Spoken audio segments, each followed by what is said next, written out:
En los años 80, mientras construíamos pistas de carreras con tapas de botellas, había niños que iban al colegio con zapatillas importadas, cámaras Polaroid y fiestas de cumpleaños en Chuck E. Cheese. En este vídeo haremos un viaje en el tiempo para recordar 10 cosas maravillosas que pocas personas tuvieron. Prepárate para sentir nostalgia, reír un poco y revivir esa envidia inocente que todos sentimos en algún momento. Porque si viviste los años 80, seguro te reconocerás en más de una historia. Y si no te identificas con ninguno de ellos, probablemente eras el niño rico de la clase. Confiésalo en los comentarios. Nintendo antes que nadie y sin desperdiciar cartuchos. La llegada de la Nintendo Entertainment System fue como una revolución silenciosa. No lo anunciaron con mucha fanfarria, pero de repente, ese niño del edificio o condominio tenía uno en su casa. Y no uno cualquiera. Tenía su NES con 2 mandos, una pistola Zapper y el legendario cartucho doble Super Mario Bros. Duck Hunt. Mientras la mayoría de nosotros todavía jugábamos en la Atari, si teníamos suerte, o en consolas clónicas como la Family, que usaban los mismos juegos pero tenían carátulas raras y textos en chino, los niños afortunados jugaban con gráficos nítidos, sonido limpio y cartuchos originales. Eso fue el siguiente nivel. ¿Y os acordáis de Duck Hunt con la pistola naranja y gris? Fue pura magia. Señalando la pantalla, mirando caer a los patos y odiando profundamente al perro que se reía cuando fallabas. Era como tener un juego de arcade en casa. Pero si alguien tenía el Power Glove, ese guante de control futurista con sensores, ese niño ya no era rico, era un viajero del tiempo. Aunque, para ser sinceros, el guante era más estético que funcional. Casi nadie podía jugar bien. No importaba. Lo veías en las revistas del Club Nintendo y soñabas con tenerlo. Cámaras Polaroid.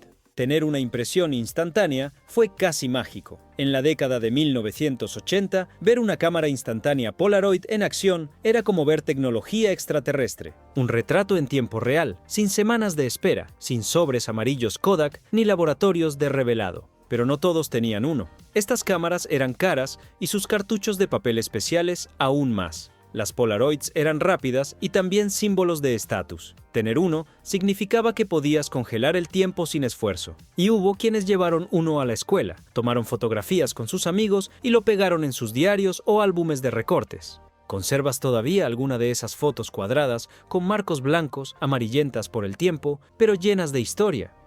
El intercomunicador, hablar sin gritar. Cuando alguien decía intercomunicador, automáticamente pensabas en esas casas grandes, de 2 o más plantas. Los intercomunicadores residenciales eran paneles con 1 o más botones, instalados en las paredes de determinadas habitaciones. Algunos eran tan simples como un sistema de audio unidireccional, mientras que los más sofisticados incluían radio, AM/FM, un reloj digital e incluso música de fondo que podía controlarse desde el propio dispositivo. Y qué modernos parecían. Muchos venían en tonos crema, marrón o gris metálico, con botones grandes, micrófonos incorporados y rejillas de altavoz. Algunos incluso tenían una luz indicadora cuando alguien estaba hablando en otra parte de la casa. Tener esto era casi como tener Alexa hoy, pero con mucho más estilo de los 80. Si la casa además tuviera portón eléctrico, bueno, eso sería otro nivel. ¿Quién no ha soñado alguna vez con tener uno en su habitación, solo para no tener que gritar ¡ya voy! Bicicletas BMX con accesorios de lujo. En aquel entonces, la calle era nuestro parque, la acera era nuestra pista de carreras y los terrenos baldíos eran pistas de motocross imaginarias. Todos teníamos una bicicleta, o al menos soñábamos con tener una. Pero había una gran diferencia entre tener una bicicleta y tener una BMX. Las BMX de marca originales tenían colores fluorescentes, marcos de acero resistentes, neumáticos con clavos gruesos, frenos de disco, empuñaduras con buen agarre e incluso pedales para realizar acrobacias. Y sí, algunos chicos llevaban el uniforme completo, casco con pegatinas, guantes reforzados, coderas, rodilleras y hasta gafas de sol, como si fueran a competir en los X Games, que aún no existían, pero ellos ya estaban preparados. Mientras tanto, muchos de nosotros heredamos bicicletas que ya habían sido transmitidas a 3 primos y 2 hermanos. Pintamos con aerosol, a veces sin desmontar nada. El asiento estaba parcheado con cinta negra y los frenos, bueno, a veces había que frenar con el pie en la llanta o en el suelo. Pero sí, nos sentimos igualmente poderosos, porque cuando bajaste la cuesta del bloque, también eras un campeón. ¿Recuerdas cuando usabas pinzas de ropa para colgar naipes y hacerlos sonar como un motor? o insertar una botella de plástico entre los radios de la rueda para hacer un ruido turbo. No había dinero allí, pero sí mucho ingenio. Esta fue nuestra personalización de los 80. Y por supuesto, todos intentamos saltar bordillos, subir rampas improvisadas hechas con tablas viejas y competir para ver quién podía bajar la colina sin frenar. Los arañazos en sus rodillas eran parte de su uniforme no oficial, y cada cicatriz tenía su historia. Zapatillas Reebok, Nike o Ella Gear con luces, los movimientos más envidiados de los 80. En esa época, la ropa deportiva empezó a formar parte de la vida cotidiana, influenciada por iconos como Michael Jordan, Bo Jackson, Run DMC e incluso estrellas de películas como Regreso al Futuro. Pero el acceso a estas zapatillas de marca era algo que pocas personas podían permitirse. El Ella Gear con luces era la joya de la corona. A cada paso encendían una luz roja. Era como si sus pies fueran naves espaciales. En la escuela, cada vez que alguien traía un par nuevo, automáticamente se convertía en el centro de atención. Todos le pedíamos que caminara, que corriera, solo para ver ese brillo mágico en el talón. No importaba si el chico era el más tímido, sus zapatillas hablaban por él. Las Nike Air con burbuja visible también causaron sensación. Esa burbuja transparente en la suela parecía algo de otro mundo. Dicen que si explota, saltas más alto. Otros juraban que estos zapatos les hacían correr más rápido, y aunque nadie estaba comprobando nada, todos nos moríamos de ganas de probarlos. Las botas Reebok, especialmente las clásicas blancas o negras con suela gruesa, formaban parte del uniforme de los niños adinerados. Parecían modernos, casi como salidos de una película, y si venían con un pantalón Adidas de 3 rayas o una mochila JanSport, no había nada más que decir. Mientras tanto, muchos de nosotros crecimos con los eternamente genéricos zapatos escolares. Y no estaban mal, eran duraderos, cómodos y cumplían su función. Pero lo que los diferenciaba era lo que no tenían: burbujas, luces o logotipos brillantes. Televisión con mando a distancia y más de 13 canales. Para la mayoría de los hogares, el televisor era una caja enorme, tan pesada como un refrigerador, con una pantalla curva y un marco de madera. Y por supuesto, era un televisor en blanco y negro. Tener más de 13 canales era casi ciencia ficción. Normalmente, tenías acceso a los canales 2, 4, 5, 7, 11 y 13. Y con eso, tenías todo el entretenimiento del día. El resto de canales estaban llenos de estática o pantallas con barras de colores. Pero había casas donde el mundo era diferente. Tenían televisores a color de última generación, para la época, claro, con altavoces integrados en los laterales y, lo más increíble de todo, un mando a distancia. Ya no había necesidad de levantarse del sofá ni gritarle a tu hermano pequeño: «¡Cambia eso!». Fue solo cuestión de presionar un botón y listo. Aunque eran esos grandes controles de plástico gris con unos pocos botones que a veces funcionaban cuando querían, eran un símbolo de estatus. Mientras tanto, nosotros tuvimos que hacer magia con la antena de conejo que había encima del televisor. Y si eso no funcionaba, aplicábamos el clásico remedio casero: papel de aluminio en las puntas, moviéndolas milímetro a milímetro y esperando a recibir señal. A veces alguien tenía que quedarse quieto con la mano sobre la antena, porque, por algún misterio de la física, así era como se podía ver. Así es, si alguien se movió, adiós imagen.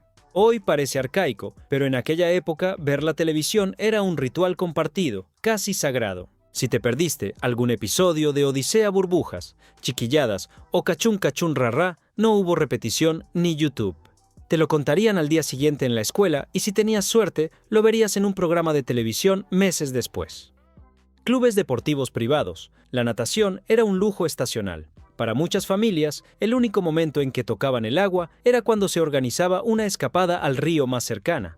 Todos subían al bochito, con una hielera repleta de tortas, refrescos envueltos en papel periódico y la esperanza de encontrar un buen lugar con sombra bajo un árbol. Nada de lujos, pero sí mucha risa, olor a bloqueador solar barato y sandías cortadas a la orilla del agua. Pero también estaban esos niños que vivían en colonias buenas y que nadaban cada fin de semana. ¿Dónde? En su club deportivo privado, albercas limpias, baños con azulejos relucientes, salvavidas uniformados y una realidad muy distinta. ¿Y qué les dices cuando les invitas a tu casa y te dicen: «Mi club tiene una piscina olímpica», como si estuvieran entrenando para Los Ángeles 84? Todo lo que los que escuchaban podía imaginar era un universo de toallas esponjosas, salvavidas uniformados y baños con pastillas de jabón empaquetadas. Cuéntanos, ¿cómo eran tus veranos en aquella época? cumpleaños en McDonald's o Chuck E. Cheese. La fiesta que todos queríamos. Los cumpleaños solían celebrarse en casa, con una piñata en forma de estrella, un mantel encerado, paletas de payaso y gelatina con crema batida. El sonido de los niños corriendo, el "dale, dale, dale", al ritmo de los aplausos y el pastel hecho por la tía eran parte del ritual. Pero en ciertos círculos, el escenario era completamente diferente. Había niños que no celebraron en el patio ni en el salón comunitario de la unidad. No, lo celebraron en McDonald's o incluso en Chuck E. Cheese's. ¿Recuerdas estos lugares? Chuck E. Cheese tenía habitaciones oscuras llenas de juegos de arcade, juegos electromecánicos, fichas de oro y un escenario con animatronics que cantaban como un mini espectáculo de Las Vegas. En McDonald's las fiestas eran más sencillas, pero igual de mágicas: una corona de cartón, una bolsa de juguetes, un Happy Meal y hamburguesas para todos.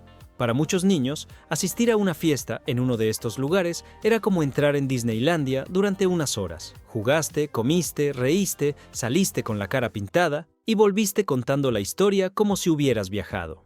Cuéntanos, ¿cuál fue tu cumpleaños más inolvidable? El piano de cola, símbolo de distinción, elegancia y clase. Mientras muchos niños soñaban con tener una consola Atari, una bicicleta BMX o un par de zapatillas con luces, los verdaderamente ricos tenían un piano de cola en casa, brillante, enorme, con teclas de madera lustrosa y marfil que parecían no tener fin. Poseer un piano de cola no solo significaba dinero, sino también estatus cultural y social. Era como decir, aquí no solo hay bienes materiales, hay refinamiento.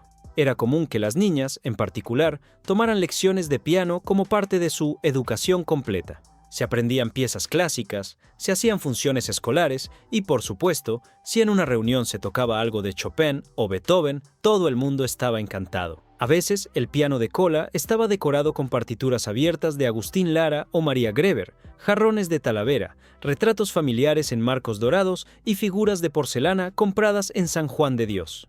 Para quienes no tenían uno en casa, ver un piano de cola era como ver un Volvo o un Mercedes aparcado en el garaje. Y si alguien te dejaba pulsar una tecla, solo una, lo hacías con los dedos casi temblorosos, como si esa C grave pudiera romper algo valioso o activar una alarma invisible. Otros jugaban con pequeños organillos de plástico, de esos que hacían sonidos extraños, como de vacas, patos o sirenas. Porque sí, aunque no teníamos un piano de cola, teníamos imaginación y mucha música en el corazón. Crecimos deseando muchas cosas, pero también inventando, compartiendo y soñando con lo que había a nuestro alcance. Porque si algo nos enseñó ser niño en los 80, fue que la imaginación, la amistad y la emoción de lo simple valían más que cualquier lujo. ¿Y tú, después de recordar todo esto, qué era para ti ser rico en los años 80? ¿Qué cosas deseabas? ¿Y cuáles atesoras hoy como verdaderos tesoros de tu infancia? Déjalo en los comentarios y sigamos construyendo este museo de recuerdos que llevamos en el corazón.